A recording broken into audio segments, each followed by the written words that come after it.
এই তোমাদের বাড়ি কই? আমাদের বাসা তো কুষ্টিয়াতে। আমি এ জায়গায় আসলাম, আমার একটা সালাম দিলেন, আমি এলাকার নেতা, তোমার বাসা কোথায়? তো নতুন নাকি এ জায়গায়? আসলে ভাই আমরা তো এখানে আসলাম, এসে বসে রয়েছি, তো আপনাকে তো আর চিনি না।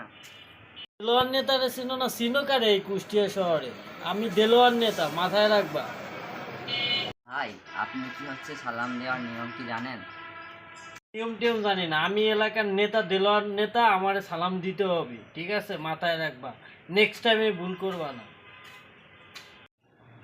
এই মিয়া এই, সমস্যা কি আপনার? সালাম দেওয়ার কথা আপনার, আগে যে দেখবে সে সালাম দেবে, তো আপনার সালাম দেওয়ার কথা।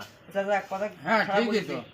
তাহলে সে যদি আসছে সালাম আগে না নিয়ে কেন সে খাপড় মাছ, আর আমরা কোন নেতাকে আরে ভয় না, পাই? ওই সব নেতার মধ্যে খাওয়া আছে নাকি আমাদের কাছে? আমরা 24 সালে গণঅভ্যুত্থান করি, আমরা হচ্ছে দেশ না দেশের ঠিক স্বাধীন তো, করলাম। আমরা দেশ স্বাধীন করেছি, আমরা ওই নেতা ধরার সময় আমাদের নাই। নাই, এখানে একজন মুরব্বী বসে রয়েছে। রাসূলুল্লাহ সাল্লাল্লাহু আলাইহি সাল্লাম বলেছেন যে বাচ্চাদেরকেও সালাম দিতে হবে। তো এখানে একজন মুরব্বী বৃদ্ধ বয়স্ক মানুষ এখানে বসে রয়েছেন, আপনি তাকে সালাম না দিয়ে আপনি নেতা হয়েছেন, তো কি হয়েছে?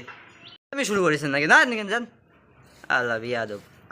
আসসালামু আলাইকুম ভিউয়ার্স। তো আজকের এই ভিডিও থেকে আমরা এটা শিখতে পারছি যে সালাম জিনিসটা, এটা রাসূলুল্লাহ সাল্লাল্লাহু আলাইহি সাল্লাম বলেছেন যে যে একজন ব্যক্তি তাকে যে আগে একজন ব্যক্তি যে আগে সালাম দিবে তার কিন্তু নেকিটা বেশি হবে, তার কিন্তু তারপরে তার মন থেকে অহংকার দূর হবে।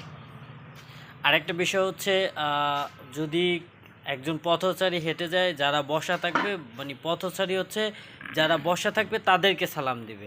এবং আমরা অনেক সময় একটা বিষয় করি যে বাচ্চারা কেন আমাদেরকে সালাম দেয় না, আসলে ওদেরকে সালাম দিয়ে তারপর হচ্ছে দিতে দিতে একটা সময় ওরাই কিন্তু আমাদের সালাম দেবে।